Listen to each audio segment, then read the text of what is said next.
கத்துக்கிறதுல எப்பவுமே ஒரு தீராத ஆர்வம் கொண்ட நேயரான உங்களை இந்த ஆழமான அலசலுக்கு வரவேற்கிறதுல எனக்கு ரொம்ப சந்தோஷம். ஆமா நேயர்களே, உங்க எல்லாரையும் சந்திக்கிறதுல ரொம்ப மகிழ்ச்சி. இன்னைக்கு தேதி பாத்தீங்கன்னா புதன்கிழமை மார்ச் 4, 2026. காலையில நியூஸ் பார்த்திருந்தீங்கன்னா உலகமே கொஞ்சம் உறைஞ்சு போயிருக்கிறத நீங்க கவனிச்சிருக்கலாம். கண்டிப்பா ஒரு பெரிய அதிர்வலை உருவாகி இருக்கு.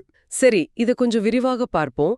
இன்னைக்கு நாம பண்ண போற இந்த அலசலோட முக்கிய நோக்கம் என்னன்னா மத்திய கிழக்கு நாடுகள்ல தொடங்கி இப்போ இந்திய பெருங்கடல் மறைக்கும் பரவி இருக்கிற அந்த மாபெரும் புவிசார அரசியல் பதற்றத்தை பத்தி தானே. ஆமா, அதேதான். நமக்கு கிடைச்சிருக்கிற செய்தி குறிப்புகள், அப்புறம் அல் ஜசீரா மாதிரியான சர்வதேச ஊடகங்கள் மற்றும் உள்ளூர் தகவல்கள் மூலமா இந்த விஷயத்த உங்களுக்கு சுருக்கமாவும் தெளிவாவும் புரிய வைக்கிறது தான் நம்ம நோக்கம். ஒரு நிமிஷம், நான் இங்க குறுக்கிட்டு ஒரு மிக முக்கியமான விஷயத்த நேருக்கு தெளிவுபடுத்திக்க ஆசைப்படுறேன். சொல்லுங்க, அது ரொம்ப அவசியமான ஒண்ணு. இன்னைக்கு நாம பேச போற இந்த தரவுகள்ல ரொம்ப உணர்ச்சிகரமான அரசியல் ரீதியான ராணுவ நடவடிக்கைகள் பத்தின தகவல்கள் இருக்கு. ஆமா, ரெண்டு தரப்புலயும் நடந்த பெருமளவிலான உயிரிழப்புகள் பத்தி பேச வேண்டியிருக்கு. குறிப்பா அமெரிக்கா, இஸ்ரேல், ஈரான் தரப்புகள்ல நடந்த சம்பவங்கள். நாங்க எந்த ஒரு அரசியல் நிலைப்பாட்டையோ அல்லது எந்த ஒரு தரப்பையோ எல்லளவும் ஆதரிக்கல. நேயர்கள் இத கவனத்துல வச்சுக்கணும். மூலக்கட்டுரைகள்ல இருக்கிற உண்மைகளை எவ்வித சார்புமின்றி அப்படியே உங்களுக்கு கொண்டு சேர்ப்பது மட்டுமே எங்களோட ஒரே நோக்கம். ரொம்ப தெளிவா சொல்லிட்டீங்க. இப்போ நம்ம விஷயத்துக்கு வருவோம். போர் பதற்றம்னு உலகமே இன்னைக்கு பேசிட்டு இருந்தாலும் வெறும் சில நாட்களுக்கு முன்னாடி, அதாவது பிப்ரவரி மாசம். ஆமா, பிப்ரவரி 2022. இங்க கவனிக்க வேண்டிய சுவாரஸ்யமான விஷயம் என்னன்னா, ஒரு ரொம்ப அமைதியான தொடங்கு இருந்தது. இந்தியாவோட விசாகப்பட்டினத்துல நடந்த அந்த சர்வதேச கடற்படை மதிப்பாய்வு மற்றும் மிலன் பயிற்சிகள் பத்தி தானே சொல்றீங்க? கரெக்ட். இன்டர்நேஷனல் ஃப்ளீட் ரிவ்யூ 2026 ரொம்ப பிரம்மாண்டமா நடந்துச்சு. அதுல ஈரானிய கடற்படைக்கு சொந்தமான ஒரு போர்க்கப்பல் பங்கேற்றது. IORIS தேனா அப்படிங்கிற அந்த கப்பல். அதே கப்பல் தான். பிப்ரவரி 20 இந்த கப்பல் இந்திய துறைமுகத்துல ரொம்ப அமைதியா நிறுத்தப்பட்டிருந்தது. அங்க ஒரு முக்கியமான சந்திப்பும் நடந்துச்சு இல்லையா? ஆமா, ஈரானிய கடற்படை தளபதி கமாடோர் ஷாராம் இரானி இந்திய கடற்படை தளபதி அட்மிரல் தினேஷ் கே திரிபாதிய நேர்ல சந்திச்சு பேசினாரு. ஒரு அமைதியான கடல்சார் உறவை கொண்டாடுற தருணம் அது. ஆனா இந்த அமைதி ரொம்ப நாள் நீடிக்கல. இங்கதான் விஷயம் மிகவும் சுவாரஸ்யமாகுது. ஆனா அதே சமயம் ரொம்ப பயங்கரமாவும் மாறுது. இத கொஞ்சம் கற்பனை செஞ்சு பாருங்க. விசாகப்பட்டினத்திலிருந்து திரும்பி தன்னோட நாட்டுக்கு போயிட்டு இருந்த அதே IROS தேனா போர்க்கப்பல் ஒரு சில நாட்கள்ல, அதாவது இன்னைக்கு மார்ச் 4 புதன்கிழமை அதிகாலை ஒரு மாபெரும் பேரழிவை சந்திச்சிருக்கு. அதிகாலை 6லிருந்து 7 மணி அளவுல GMT நேரப்படி பார்த்தா 0:30லிருந்து 1:30க்குள்ள ஒரு அவசர அழைப்பு வந்திருக்கு. இலங்கையோட காலி கடற்பரப்பிலிருந்து சுமார் 40 கடல் மைல் தொலைவுல தாங்கள் ஆபத்தான நிலையில இருக்கிறதா அந்த கப்பல் டிஸ்ட்ரெஸ் கால் கொடுத்திருக்காங்க. அது சாதாரண ஆபத்து கிடையாது. அமெரிக்க பாதுகாப்புத்துறை செயலாளர் பீட் ஹெக்ஸத் வெளியிட்ட அறிவிப்பு உலகத்தையே நடுங்க வச்சிருச்சு. ஆமா, அமெரிக்க நீர்மூழ்கி கப்பல் ஒன்னு சர்வதேச கடற்பரப்புல வச்சு டார்பிடோ ஏவுகணை மூலமா இந்த ஈரானிய போர்க்கப்பலை மூழ்கடிச்சதை அவர் உறுதிப்படுத்திட்டாரு. டார்பிடோங்கிறது கடலுக்கு அடியிலிருந்து பாயும் ஒரு ஏவுகணை. நேரா போய் கப்பலை 2ஆ பிளந்துடும். நீங்க இங்க கவனிக்க வேண்டிய வரலாற்று முக்கியத்துவம் என்னன்னா, 2ஆம் உலகப் போருக்கு பிறகு எதிரியோட கப்பல் மேல அமெரிக்கா நடத்தின முதல் தாக்குதல் இதுதான். 2ஆம் உலகப் போருக்கு பிறகு நடந்த முதல் தாக்குதல், அதுவும் நம்ம அண்டை நாடான இலங்கைக்கு மிக அருகாமையில. இது ரொம்பவே அபாயகரமான ஒரு புவிசார் அரசியல் நகர்வு. இதனால அங்க நடந்த மீட்பு பணிகளும் ரொம்ப பதற்றமா இருந்திருக்கு. இலங்கை வெளியுறவுத்துறை அமைச்சர் விஜித ஹேரத், அப்புறம் விமானப்படை செய்தி தொடர்பாளர் நளின் வீரகும்புர என்ன சொல்லிருக்காங்கன்னா, இலங்கை கடற்படை கப்பல்களும் விமானங்களும் துரிதமா மீட்பு பணியில ஈடுபட்டதா தகவல்கள் வருது. கப்பல்ல மொத்தம் சுமார் 180 மாலுமிகள் இருந்திருக்காங்க. நடுக்கடல்ல, அதுவும் அந்த இருட்டுல நடந்த மீட்பு போராட்டம் ரொம்பவே கடினமானது. 32 பேரை மட்டும்தான் மீட்க முடிஞ்சிருக்கு. மீட்கப்பட்டவங்க காலில உள்ள கராப்பிட்டிய போதனா மருத்துவமனையில அனுமதிக்கப்பட்டிருக்காங்க. அதுல ஒருத்தரோட நிலைமை ரொம்ப கவலைக்கிடமா இருக்கு. அப்போ மீதி 148 பேரோட நிலைமை என்ன ஆச்சு? அதுதான் ஒரு பெரிய துயரம். தமிழ் செய்திகள் என்ன கூறுதுன்னா, சுமார் 101 பேர் மாயமாகியிருக்கலான்னு சொல்லுது. ஆனா இலங்கை துணை வெளியுறவு அமைச்சர் குறைஞ்சபட்சம் 80 பேராவது உயிரிழந்திருக்கலாம்னு தெரிவிச்சிருக்காரு. அல் ஜசீராவோட நிருபர் மினைல் பெர்னாண்டஸ் காலியிலிருந்து நேரடியா அந்த தகவல்களை கொடுத்துட்டு இருக்காங்க. இதுல ஒரு திகழான விஷயம் பாத்தீங்கன்னா, விபத்து நடந்த பகுதியில வேற எந்த கப்பலோ விமானமோ தென்படலான்னு இலங்கை கடற்படை சொல்லியிருக்காங்க.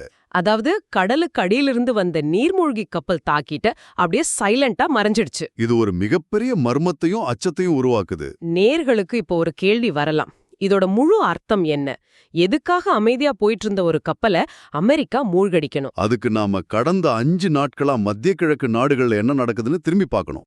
இந்த 5 நாள்ல அமெரிக்காவும் இஸ்ரேலும் ஈரான் மேல கடுமையான வான்வழி தாக்குதல்களை நடத்திட்டு வராங்க. ஆமா, அந்த தாக்குதல்களோட விளைவு ரொம்பவே கொடூரமா இருந்திருக்கு. ஈரானோட உச்சபட்ச தலைவர் அலி கமேனி இதுல கொல்லப்பட்டிருக்காரு. ஒரு நாட்டோட உச்சத்தலைவரே கொல்லப்படுறது அப்படிங்கிறது ஒரு நேரடியான ஒரு போர் பிரகடனம் மாதிரி. அது மட்டும் இல்லாம பள்ளி மாணவிகள் உட்பட சுமார் 800 பேர் இந்த தாக்குதல்கள்ல கொல்லப்பட்டிருக்காங்க. இந்த அளவுக்கு ஒரு இழப்பு ஏற்படும் போது ஈரானும் சும்மா இருக்காதே. கண்டிப்பா.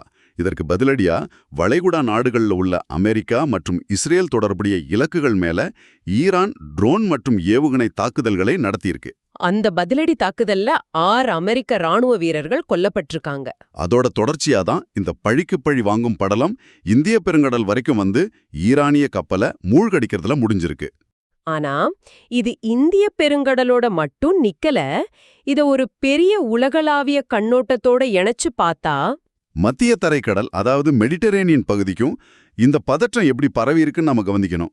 ஈரானிலிருந்து ஏவப்பட்ட ஒரு பாலிஸ்டிக் ஏவுகணை ஈராக் மற்றும் சிரியா வான்வெளியை கடந்து நேரா துருக்கி வான்வெளியை நோக்கி போயிருக்கு. துருக்கிங்கிறது நேட்டோ கூட்டமைப்புல இருக்கிற ஒரு மிக முக்கியமான நாடு. அந்த ஏவுகணையை நேட்டோ வான் பாதுகாப்பு அமைப்புகள் தடுத்தழிச்சிருக்காங்க. துருக்கியோட வெளியுறவு அமைச்சர் ஹக்கான் ஃபிடான் உடனே ஈரானிய அமைச்சர் அப்பாஸ் அராக்ஷிய தொடர்பு கொண்டு தங்களோட கடுமையான எதிர்ப்பை பதிவு செஞ்சிருக்காரு. இது ரொம்ப சென்சிட்டிவான ஒரு விஷயம். ஏன்னா ஒரு நேட்டோ உறுப்பு நாட்டை தாக்குனா அது ஒட்டுமொத்த நேட்டோவையே தாக்குன மாதிரி. அதுதான் அந்த ஆர்டிகிள் 5 விதி இல்லையா? கரெக்ட். ஆனா அமெரிக்கா என்ன சொல்லியிருக்குன்னா, இந்த தாக்குதல் நேட்டோவின் ஆர்டிகிள் 5 விதியை தூண்டாதுன்னு தெளிவுபடுத்தியிருக்காங்க. அது ஒரு சின்ன ஆறுதலான விஷயமா இருந்தாலும் ஏன் துருக்கிய நோக்கி ஏவுகணை வரணும்? இதுக்கு பின்னாடியில ஒரு முக்கியமான வரலாற்று காரணம் இருக்கு. துருக்கியில இருக்கிற இன்சர்லிக் விமானப்படை தளம். அந்த தளம் அமெரிக்காவுக்கும் நேட்டோக்கும் ரொம்ப முக்கியமானது. ஆமா, அமெரிக்கா மற்றும் நேட்டோ படைகள் பயன்படுத்துற இந்த தளம் பல தசாப்தங்களா மத்திய கிழக்கு போர் நடவடிக்கையில ஒரு முக்கிய பங்கு வகிக்குது. அதனாலதான் ஈரான் இதை ஒரு இலக்கா தேர்ந்தெடுத்திருக்கலாம். இதோட தாக்கம் சைப்ரஸ் நாடு வரைக்கும் எதிரொலிச்சிருக்கு. சைப்ரஸ் நாடும் சந்தேகத்திற்குரிய ட்ரோன்ஸ் காரணமா தங்களோட லார்னாகா வான்வழியை முழுமையா மூடியிருக்காங்க. அது ஒரு சின்ன தீவு நாடு. அவங்கள பாதுகாக்கிறதுக்காக கிரீஸ் நாட்டில இருந்து F-16 போர் விமானங்களும் போர்க்கப்பல்களும் களமிறக்கப்பட்டிருக்கு. நிலைமை எந்த அளவுக்கு கைமீறி போயிட்டு இருக்குன்னு பாருங்க. உலக வரைபடத்துல எங்கோ மூலையில நடக்கிற மோதல் ஒட்டுமொத்த பிராந்தியத்தையும் முடக்குது. இது நான் நேயர்களுக்காக சுருக்கமா தொகுத்து சொல்லிடுறேன். ஒரு புறம் இந்திய பெருங்கடல்ல 2ஆம் உலகப் போருக்கு பிந்தைய மிகப்பெரிய நீர்மூழ்கி கப்பல் தாக்குதல் நடந்திருக்கு. மறுபுறம் மத்திய தரைக்கடல்ல நாட்டோ ஏவுகணை தடுப்புகள், கிரீஸ் போர் விமானங்கள்னு போர் உலகமெங்கும் பரவி வருது. எங்கேயோ நடக்கிற போர் இன்னைக்கு பல பெருங்கடல்களையும் வான்வெளிகளையும் கடந்து ஒரு உலகளாவிய நெருக்கடியா மாறிக்கிட்டு இருக்கு. இது ஒரு முக்கியமான கேள்வி எழுப்புகிறது. நேயர்களே, நீங்க கொஞ்சம் சிந்திச்சு பாருங்க. சொல்லுங்க. நேயர்கள் நிச்சயமா இத பத்தி சிந்திக்கணும். ஒரு காலத்துல போர் அப்படிங்கிறது 2 நாடுகளுக்கு இடையிலான ஒரு குறிப்பிட்ட எல்லைக்குள் மட்டுமே நடக்கும் ஒரு நிகழ்வா இருந்தது. ஆமா, படைகள் எல்லையில மோதிக்குவாங்க. ஆனா இன்னைக்கு அப்படி இல்ல. நவீன நீர்மூழ்கி கப்பல்கள், கண்டம் விட்டு கண்டம் பாயும் ஏவுகணைகள் மூலமா ஒரே நேரத்துல இலங்கையின் அமைதியான கடற்பரப்பிலும் ஆயிரக்கணக்கான மைல்கள் தள்ளியுள்ள சைப்ரஸ் வான்வெளியிலும் போரின் தாக்கம் எதிரொலிக்கிறது. தொழில்நுட்பம் எல்லாமே ரொம்ப அட்வான்ஸ் ஆயிடுச்சு. புவியியல் எல்லைகள் அழிந்து போன இந்த அதிநவீன தொழில்நுட்ப உலகத்துல எதிர்காலத்துல உள்ளூர் போர் என்ற ஒன்றே இல்லாமல் போயிடுமா? அது ரொம்ப பயமுறுத்துற ஒரு கேள்விதான். எந்த ஒரு சிறிய மோதலும் உடனடியாக உலகளாவிய போராக மாறுவதை தடுக்கவே முடியாதா?